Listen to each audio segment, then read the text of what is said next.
আসসালামু আলাইকুম ওয়া রাহমাতুল্লাহি ওয়া বারাকাতুহু। ইতিমধ্যে বক্তব্য হয়েছে এবং আমাদের সম্মানিত আহ্বায়ক পরবর্তীতে দিক নির্দেশনা কথা বলবেন।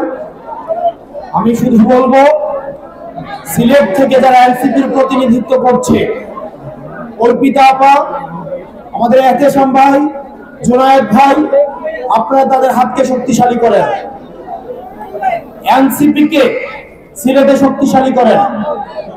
এনসিপি কোন চাঁদাবাজের দল নয়, এনসিপি কোন টেন্ডারবাজের দল নয়। এনসিপি উঠে এসেছে সংকট থেকে, সমস্যা সমাধান করে এনসিপি উঠে এসেছে, ফ্যাসিবাদের কবর রচনা করে এনসিপি উঠে এসেছে, আওয়ামী লীগের চারটার ক্লোজ করে এনসিপি উঠে এসেছে। আপনারা এনসিপির হাতকে শক্তিশালী করুন। আমরা আপনাদেরকে প্রতিশ্রুতি দিচ্ছি, পরবর্তী বাংলাদেশে জনগণের বাংলাদেশ করার জন্য এতদিন পর্যন্ত আমাদের দেশটা হয়েছে ধনিক শ্রেণীর, আমাদের দেশটা হয়েছে বসুন্ধরা, আমাদের দেশটা হয়েছে প্রশাসনের, আমাদের দেশটা হয়েছে আর্মিদের, আমাদের দেশটা জনগণের হয়ে ওঠে নাই। আমরা আপনাদেরকে প্রতিশ্রুতি দিচ্ছি, এনসিপির নেতৃত্বে ক্ষমতা জনতার হাতেই আমরা ফিরিয়ে দিব।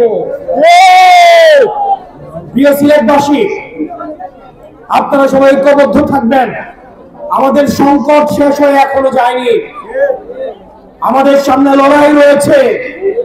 ইতিমধ্যে আওয়ামী লীগের একটা পক্ষ, যারা আওয়ামী লীগ করেছে, আওয়ামী লীগের সুবিধা নিয়ে লেখক হয়েছে, আওয়ামী লীগের সুবিধা নিয়ে যারা অ্যাক্টিভিজম করেছে, আওয়ামী লীগের সুবিধা নিয়ে যারা ভিডিও খুলেছে, তাদের প্রতি আমাদের সজাগ দৃষ্টি রাখতে হবে। আওয়ামী লীগ আবার বিভিন্ন রূপে বিভিন্ন ভাবে আমাদের সমাজে তারা ফিরতে পারবে না, কিন্তু বিশৃঙ্খলা করার চেষ্টা করবে। তাদেরকে আমাদের ঐক্যবদ্ধ ভাবে প্রতিরোধ করতে হবে। আপনারা সবাই ভালো থাকবেন, সুস্থ